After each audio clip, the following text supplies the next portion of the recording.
Rassie has finalised his Springboks squad for the incoming Island Tour. 1 vs 2, World Champs vs Six Nations Champs.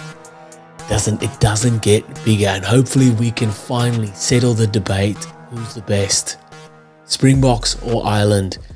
I would have loved to see a 3-test series, but it is only 2 tests, so we could, at the end of this, we could still see or ask the question, who is the best? Yes, Springboks are on top, but it'd be great if this was a 3-test series, because 2 tests, you run the risk of Ireland winning one and Springboks winning the other. Then you're still not too sure. You don't really know who's the better. In the future, 3 tests, if possible, please. Before we get into it, hit that like, subscribe. Let me know in the comments what you guys think of this squad. Let me know who do you think missed out, who's lucky, who was unlucky. Let me know in the comments. Let me know. I love to hear you guys' thoughts. And let's get into it. So obviously the squad that was named for the Wales test at Twickenham didn't have Blue Bulls players in it. Now the Blue Bulls players have been added. There's been a few European or guys playing in Europe that have been added to the squad as well.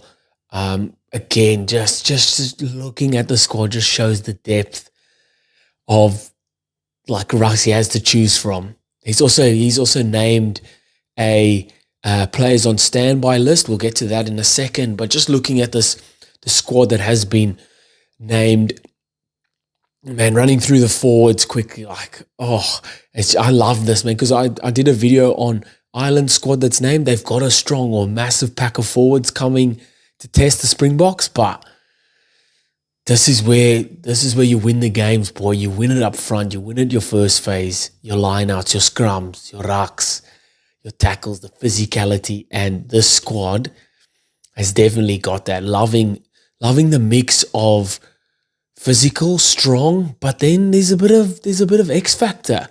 I mean, how well Ian van Roos played on the weekend against Wales. He's in the mix here.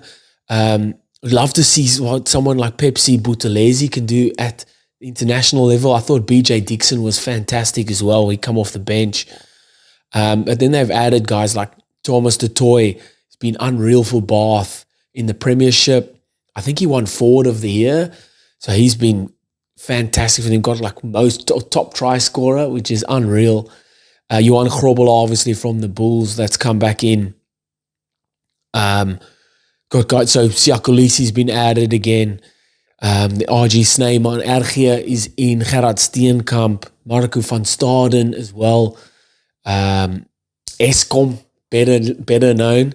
It's just that mix of strong, hard, physical forwards, and then you've got that little bit of the flair. The guys can run with the ball, and then you can see the little bit of touches that Tony Brown has had on the attack as well, where there's a little more soft skills getting involved with the props are playing, being able to play the cat, not just running the ball up, hitting the ball, the little short balls to the outside, or playing the backs out the back. And love it, man. This is Jasper Visser's back in there. I don't know if I think he's still banned. So I'm not sure if he can still play or if he can play yet, but he's in there. And exciting, man. But going over to the back line, so Lucanio Arm has been added. Curtly Orange obviously back in there. Feinberg Ngumuzulu stays in. Fantastic. Played his way in there to stay. It's great to see Edward van der Merwe stayed in the squad. And quite a few scrums. So scrum-offs, we got Faf de Klerk, Grant Williams, Morne van den Berg, and Kobus Reinach. And then obviously Jordan. No, so sorry, never mind. Because I'm looking at this with you guys live.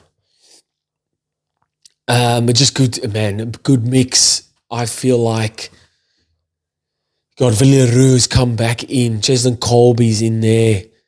Andre Pollard has come back in. So you can kind of see who I think if we can go with a starting lineup, I'd go like Faf de Klerk, Andre Pollard, and this is starting just for the backs. Andre Pollard, inside centre Damien, outside centre Jesse. Whew, man, wingers Colby and Kirtley, and then Villiers Leroux at fullback. It's very good, but you can change that so many different ways. You can throw Edwulf van der Merwe in there. You can throw Apulele Fassi in there.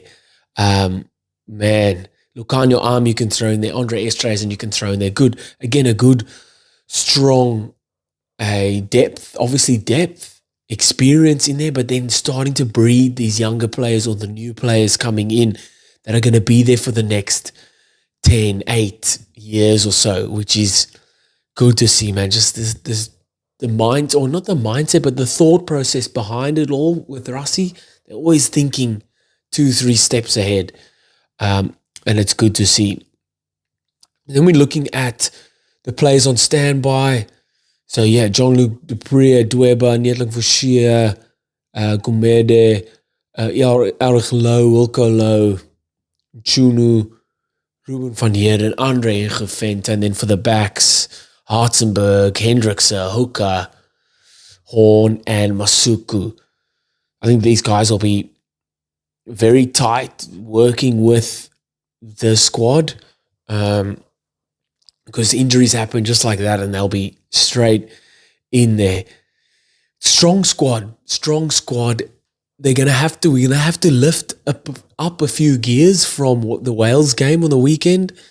There's no other game in between to prepare. It's straight in. So not this weekend, coming up next weekend. First test against Ireland. Ireland are going to be, I know Damien Dallander said in a recent podcast that Ireland aren't emotional enough. I think they're going to be very emotional coming into this game, feeling the loss of that Rugby World Cup, and just wanting to prove a point. I feel like massively. They've picked a very big, strong, physical squad, wanting to fight fire with fire because they know the Bokke are going to come with the physicality, come with the big forwards up front, with a good kicking game and exciting backs.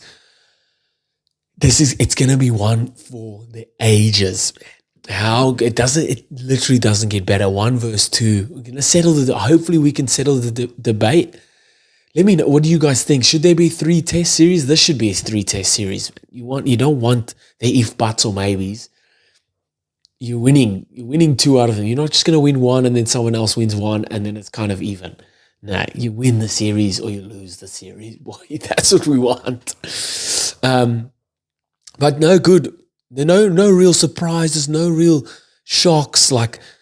Obviously Cameron Hanekom, I think, got injured in the URC final.